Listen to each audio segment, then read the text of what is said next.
Hello, and welcome to Deeper Meaning of American Beauty, Understanding the Violence in the Feminist Movement. I'm Crystal Meach with Tao of the Heart, YouTube, and Rumble channels.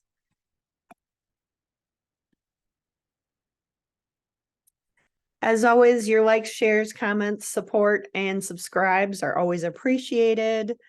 I have one-on-one relationship coaching sessions available in the description box below if you're interested. I'm so grateful for anyone watching, and I hope that these videos provide value for you. I'd love to hear your feedback.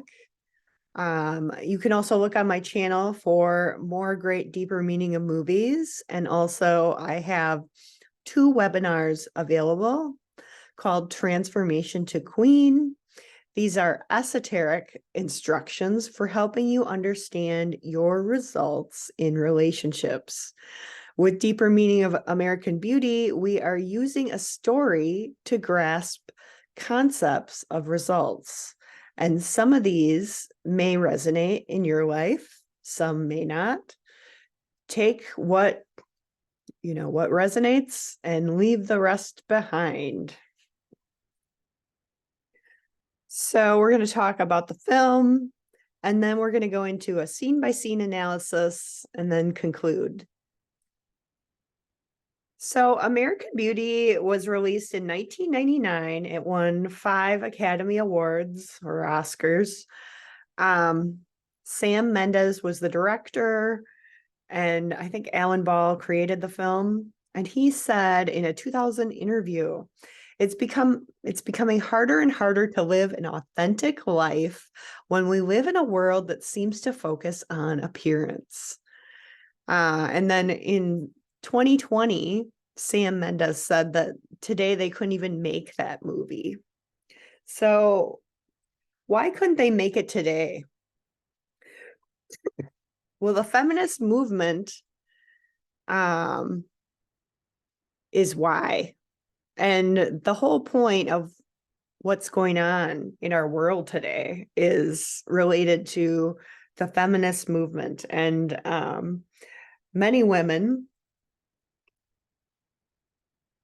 see the feminist movement as women having power and women having rights. And it's not that women shouldn't have rights. It's that women should recognize their own power and men's own power. And when women are programmed to be violent, and the violence isn't necessarily about going out and hitting someone physically, it's emotional. And that's really what American Beauty brings to the table. It reflects back the culture that we live in, the society that we live in, and how we've been trained. And also, when you disempower a woman, they are more likely to disempower a man. So it's killing 2 birds with 1 stone, because men are very vulnerable to women. I mean, obviously, most men have mothers, or they don't have a mother. And so this is really a very deep movie, in that it's reflecting back, maybe some of the violence or trauma that you went through. And this film can be very triggering. So I just want to say that. Also, there is nudity. There are some of the language is a little harsh. So I do want to warn you about that. It is an R-rated movie. So the film is really showing us masculine and feminine traits within. And we all have masculine and feminine traits. It's just that for men are physically developed differently than women. For example, men are more likely to have a dominance of testosterone, whereas women have a dominance of the hormone estrogen. And so that creates a different chemistry within the body, and men and women have different powers. So this film is about the desecration of the feminine in society, whether it's a man or a woman, and whether it's internal within the man or woman or external through relationships. So the film's reflecting back how we've been trained and also how we integrate feminine traits in both men and women. And I'm specifically talking about these feminine traits: vulnerability, intuition, internal knowing, heart. Not that the heart is masculine or feminine, but we're talking about the feminine allowing the heart to feel, letting a man or a woman feel, and whereas being trained how we should feel, a concept versus internal feeling within the heart. So patience and gentleness. So when you look at all of these characters, Lester, Carolyn, Frank, Ricky, Janie, Angela, Barb, all of them, notice how vulnerability, intuition, heart, patience, and gentleness is integrated. How have they been trained in society? What have they taken on? And what are they changing about themselves? Especially like Lester, for example, he's waking up to who he authentically is, and he's seeing the power in that. And by doing so, by seeing the power, the feminine in him, he is becoming more masculine, which is natural. So the midlife crisis for men is not a crisis for the man, because he's waking up to who he is and he's loving himself for who he is. The crisis is for the family that is around the man, because now they have to, their relationship with him is changing as he's changing. And that should be a celebrated thing rather than, as we can see in the film, it's the opposite.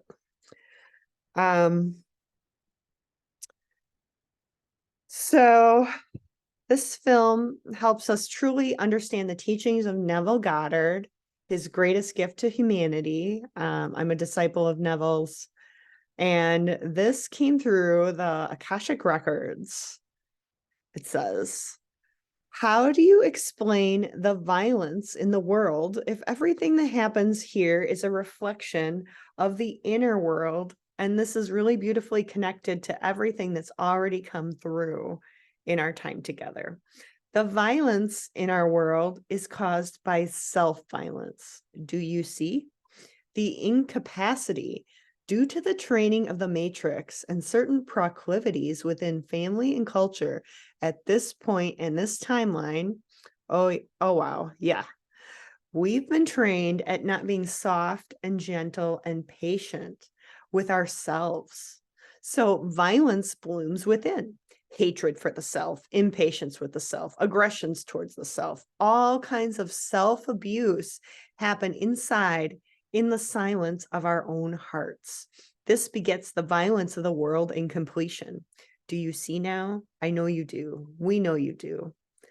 And that's non-translatable language. This is one of Neville's greatest gifts to you.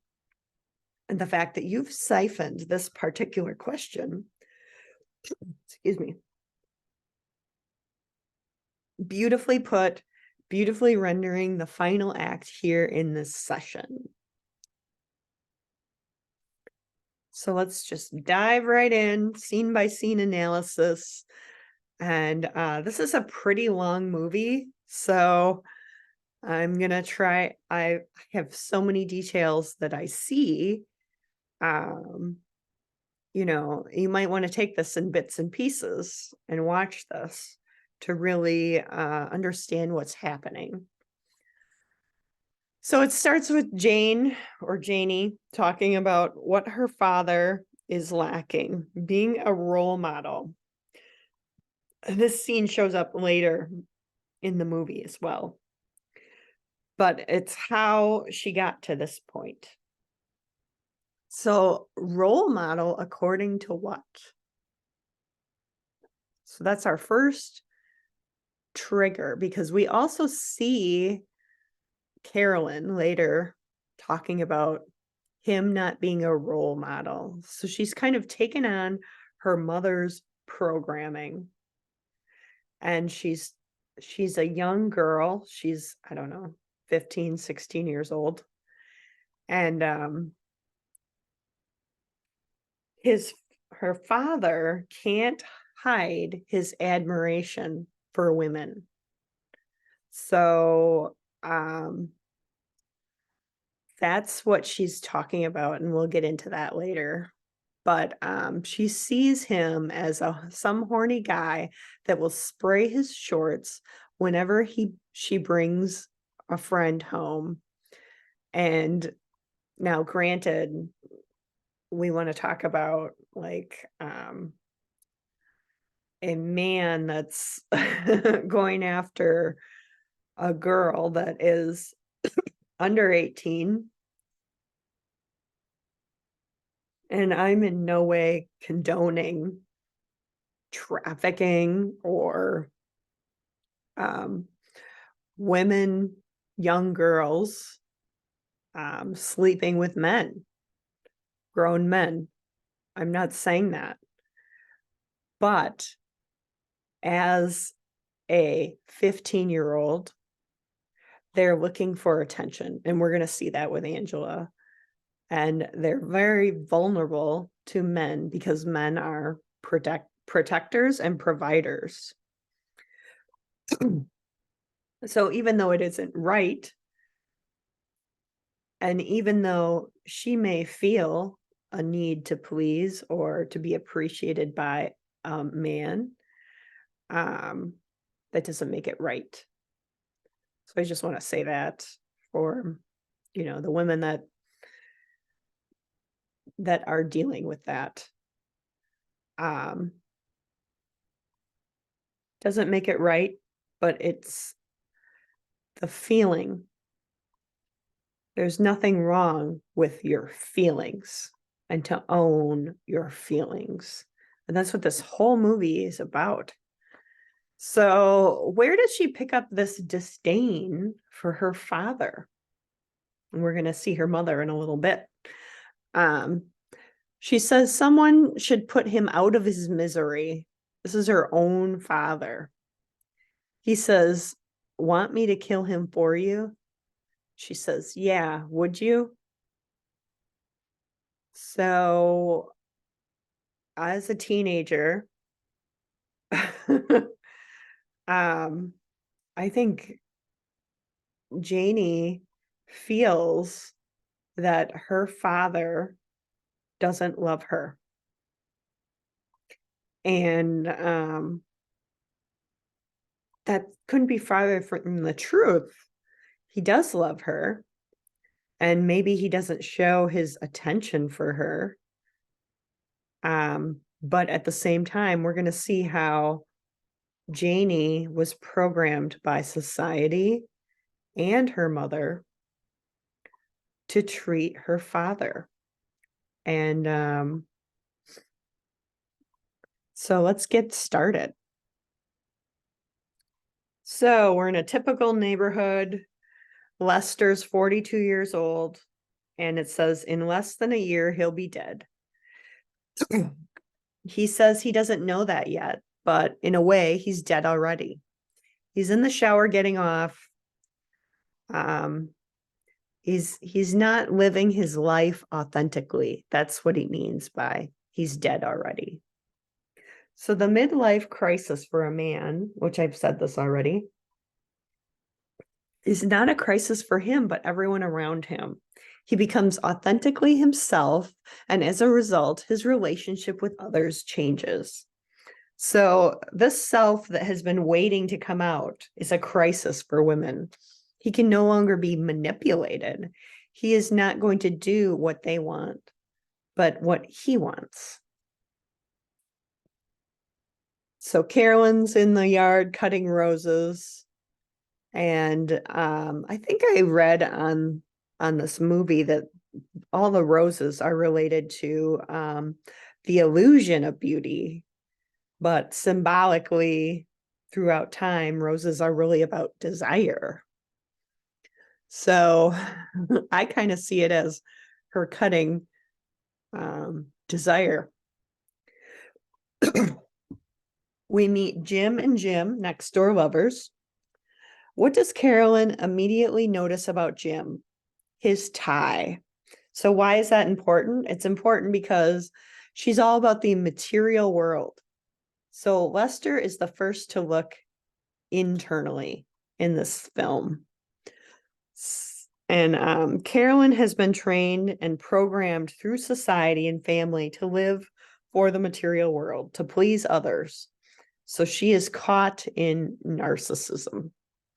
Why do her flowers grow? Eggshells and miracle grow. Notice the symbology, fertilizer and shells, not yolks. So the outer appearance, and we're growing that. And we're trying to speed up that process, aren't we? There's an impatience to fertilizer.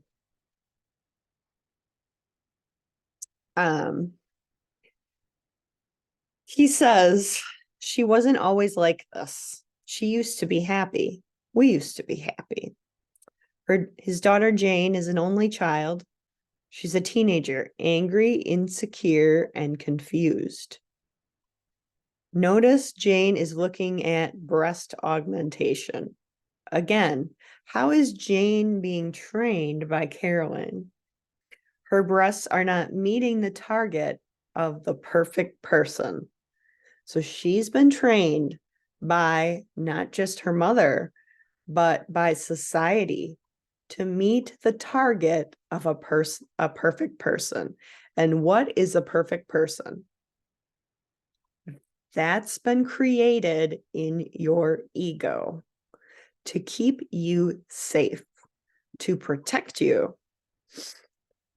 And the problem with the target of a perfect person is that it's an illusion, because there's no such thing as a perfect person.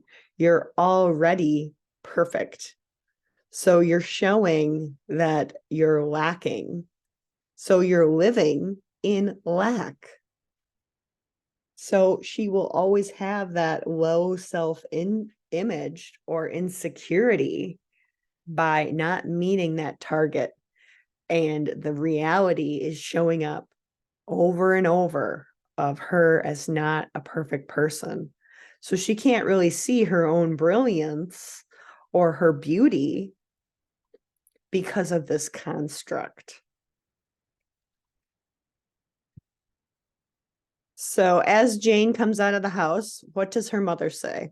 Could you try to look more unattractive? So again, here we see how Jane is being objectified. She's being put down to her mother's level. And her mother has a violence that was also put on her that she took on. And she is living out that in her reality. So unattractive compared to what is what you say to someone that's putting you down, compared to her construct of what her daughter should look like, what her daughter should appear as. And is that construct really, it's an illusion, right? So this is the violence Her daughter doesn't meet her expectations compared to her illusion created in the construct of her mind.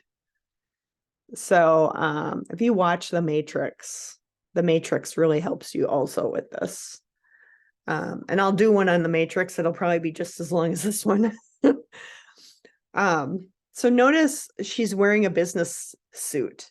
So immediately when you see a woman in a business suit, especially a dark color, toxic corporate masculinity. So she has denied the feminine. Dark gray color, a masculine color. She's been trained not to be feminine, not to accept the feminine in her. A part of her that naturally exists. So she's taken on programming to be masculine. And there's a beauty in that if she realizes that's not who she truly is. And Lester is here to kind of teach her that in his in the ritual of a man becoming authentically who he is, because he has to reflect back who she has been in the past. So notice she doesn't just take down her daughter, she takes down her husband for being late. The sarcasm and passive aggressive words she's using. Notice how Lester feels, that his daughter and wife think he is a loser. He has lost something. He knows he didn't always feel this way, that he once loved his daughter and wife and his life, and almost like he at some point became asleep at the wheel. He says it's never too late to get it back. I feel emotional just watching that piece, because in my own journey, understanding how the things that I took on in my life, and then watching it crash and burn, and the trauma related to that. So let's get back to the movie. Lester at work, he goes to Brad's office. He says the truth. Management has to assess who is valuable and who is expendable. Worth is according to someone else, outside of the self, outside value or worth being measured outside of the self rather than by him. This is your one chance to save your job. So what are you really saving? Exactly. You're saving something outside of yourself. He tries to talk to Carolyn about it. He says, we should all just sell our souls to Satan out of convenience. And Carolyn calls him dramatic. But this is true. His value is not measured based on who he is, but what value he is providing to that company. Longevity is not value to the company. Brad has only been there a few months.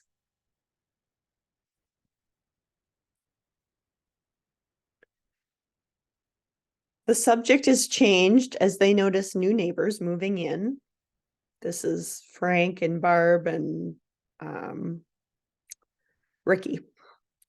So Carolyn didn't get to be their previous neighbor's realtor because she cut down the sycamore tree that they liked. And later in the movie, we'll see why. If the neighbors had used her instead of the real estate king, the house would have never sat on the market for 6 months. Again, notice how competitive she is, which is a masculine trait.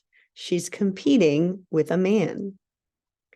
And what is the problem with competing with a man? The problem is she can never be a man, and a man can never be a woman. I mean, you can slice and dice, but that doesn't make you a man or a woman naturally as you are. She says she wouldn't have had the heart to cut down something that wasn't hers. Notice how she cuts down her family at the root, the trauma in the root chakra. So, dinner music. Her daughter asks why they have to listen to elevator music. Carolyn says as soon as she is done, she can listen to whatever she wants. Lester asks Janie about school. She doesn't want to provide details. We hear her sarcasm. So Lester talks about his day, about Brad hired to fire someone. Janie says, "What do you expect? To be my best friend? Just because you had a bad day?" Again, the emasculation of Lester by the daughter and the mother. He doesn't really have any relief. Carolyn makes a face. Lester says, "You treat her like an employee." Carolyn doesn't hear him and demands to know what he said. He leaves for ice cream. He talks to Janie. He apologizes to her. He says, you don't always have to wait for me to come to you. So this is another part of the training in society of women. Women expect men to initiate everything, initiate the relationship, whether it's romantic or father-daughter relationship. And is that expectation, why? Why do they need to initiate? Because that's the man's role. That's the construct that we've been led to believe. So Janie believes she is misbehaving because she says, now it's my fault. So, and he kind of comes back and says, it's nobody's fault. So she can't even, within her perception, the construct that's been created, she's always looking at being the perfect person. We saw that with, she's looking for a boob job. So she is misbehaving if she's not meeting the target of the perfect person. He says he didn't say it was her fault. It's nobody's fault. So she has been trained, if she is not meeting the target, she's misbehaving. He's saying it's nobody's fault. He's recognizing that he doesn't have that construct that she is misbehaving. It's the woman that has the construct of misbehaving, because the man is motivated from within. The woman is motivated from without. So the construct is shown in the corporation. Notice Brad is hired to fire someone. Someone doesn't meet the expectations set by the company for the bottom line. The construct set by Carolyn, the perfect person.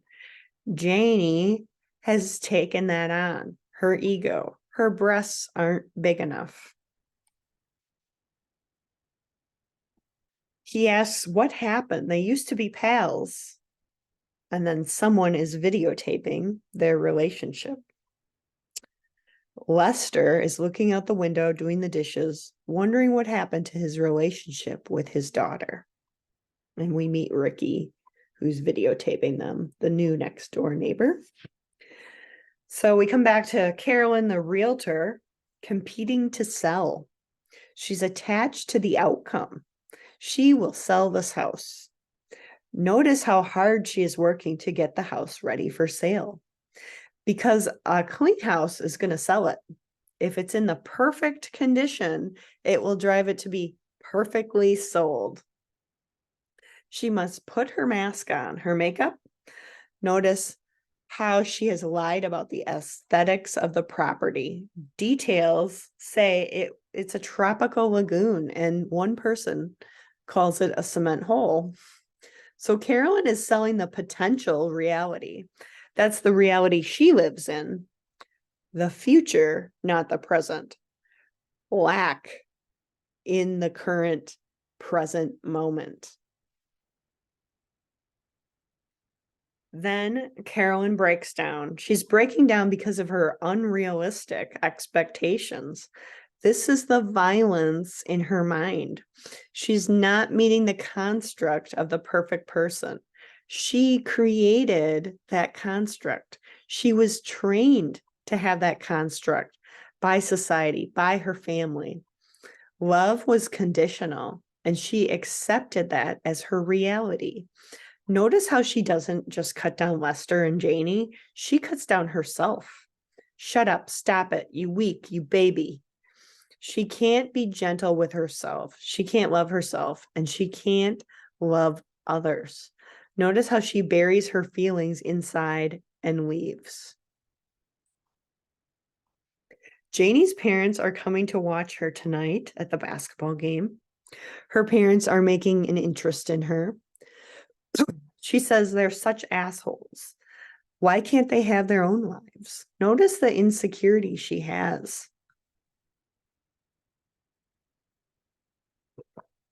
Her parents' discussion in the car. Lester says this is just going to lead to resentment and that she hates her parents. And Carolyn is in denial. They perform. Lester wants to leave after it. Lester notices Angela dancing. He has a fantasy about her, an attraction to her. He stammers when he talks to Angela. Notice Carolyn says Janie didn't screw up. She was perfect. Janie cuts him off. He trips over his words a bit. She calls him pathetic. Again, compared to what? The perfect person? Angela thinks he's sweet. She says he and Carolyn haven't had sex in a long time. Well, we know Lester was in the shower, but not Carolyn. Not the same. I know. And it's obvious that they probably haven't had sex in a long time. Lester fantasizes about Angela. He feels like he has been in a coma and just now waking up. What is he waking up to? His own desires and who he is. He sees the beauty of Angela. This is the beauty inside himself. Notice the conversation between Angela and Janie. Angela has been taught that the outer appearance, other people wanting to screw her, is her value. Think about models back in the 90s, all the same body type, meeting a comparison of the ideal woman. There's nothing worse in life than being ordinary. What does ordinary mean? Not meeting the target of a perfect person, a construct, an illusion. Again, Ricky's videotaping. He is seen. Janie calls him an asshole. Then she feels desired by the stalker creeper. Similar to her friend, she feels valued. Someone is looking at her. Someone is giving her attention.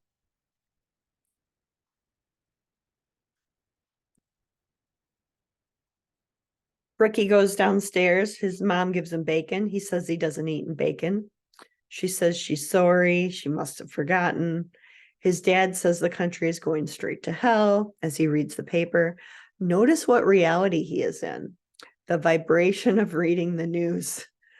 The doorbell rings, but they aren't expecting anyone. The gay couple brings flowers to the family that just moved in. Dad introduces himself as Colonel Frank Fitz, U.S. Marine Corps. So he's not just Frank, he's a title based on the past.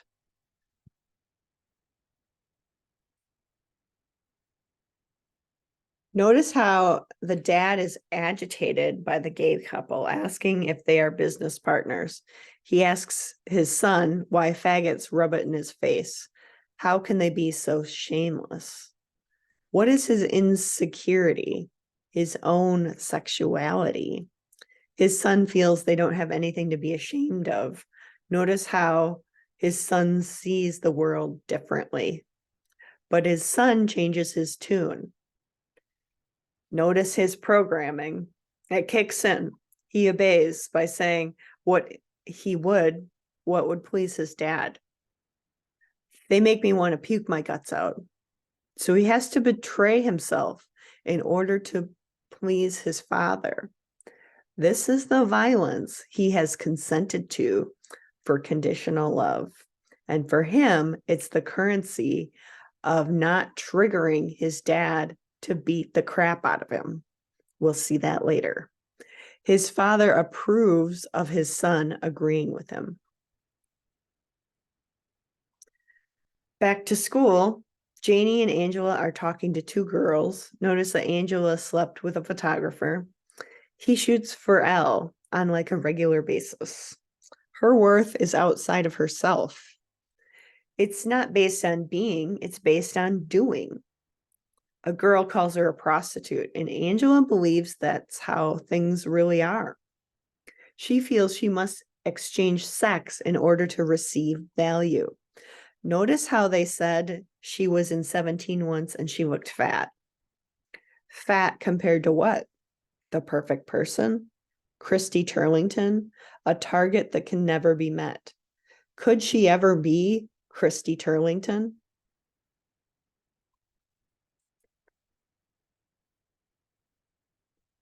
What else is happening here? The girls are cutting her down in addition to Angela cutting herself down. She sees herself as a sex object, as a lower dimension. She can't see her own power. She says she's so sick of people taking their insecurities out on her, yet she is also taking her insecurities out on them. They see Ricky. Angela tells Janie the rumor that Ricky was in a mental institution. Women that talk gossip. Gossip is about materialism, the perfect person, the perfect life, what people are doing wrong, comparisons, models, an ideal or construct of how things should be. Ricky introduces himself. Janie says he was filming her last night. He says he didn't mean to scare her. She was interesting. She accuses him of obsessing. So she is making the assumption that he sees her as a sex object, as a one-dimensional being, lesser, because that's what the construct or illusion has taught her.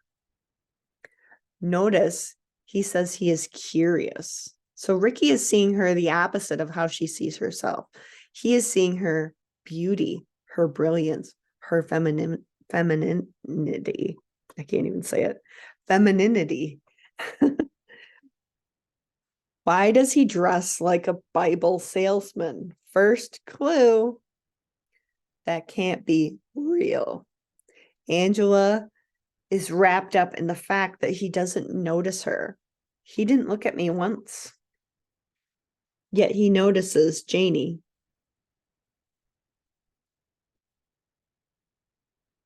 Frank and Barb are watching a military show. Ricky comes home and watches.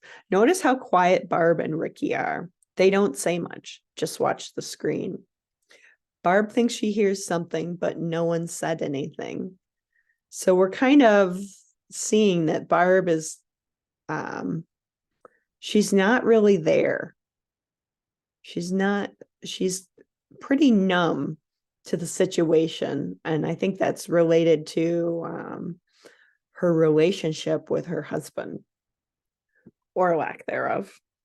So Barb's environment is overwhelmed. Everything is talking to her in her environment. She's on alert, walking on eggshells, not knowing when the next trigger will hit. Caroline and Lester go into a realtor's party. Lester doesn't want to go, but Carolyn is making him go. She says her business is selling an image. So she is not working from the heart. She is working from an image that others want outside of herself. She asks him to act happy. Then he acts happy. The key word being act. Like actors in a play pretending to be someone that they're not. So Carolyn is emasculating her husband. He is misbehaving by not acting the way the construct in her mind sees him as perfect. He knows he can't meet this target. He kisses her. Notice how Buddy and his wife are also distant. Lester goes to get a drink. Notice he can't fake not being who he is not anymore. He talks to Ricky, who just moved in next door. Caroline has been comparing herself to Buddy's operation. She shows her appreciation. She wants to sit down with Buddy, and he says he will. Lester and Ricky are getting high in the back. The boss comes in. Ricky says, "Don't pay me," because the boss wants him to go back to work. And he becomes Lester's hero. Why? Because he did what he authentically and genuinely wanted to do. Gotta check the time. Okay. Let's see here. I'm going to finish up with this last slide, and then we're going to go to, I'm going to have to do a part 2 to take a break here. So notice how Ricky has figured out how to work around the system. He has other sources of income so he can stay in his power. He's motivated not to upset his father. His dad leaves him alone when he is an upstanding citizen with a respectable job. So really notice that in your life. Notice how if you have the appearance that you have everything together, people leave you alone.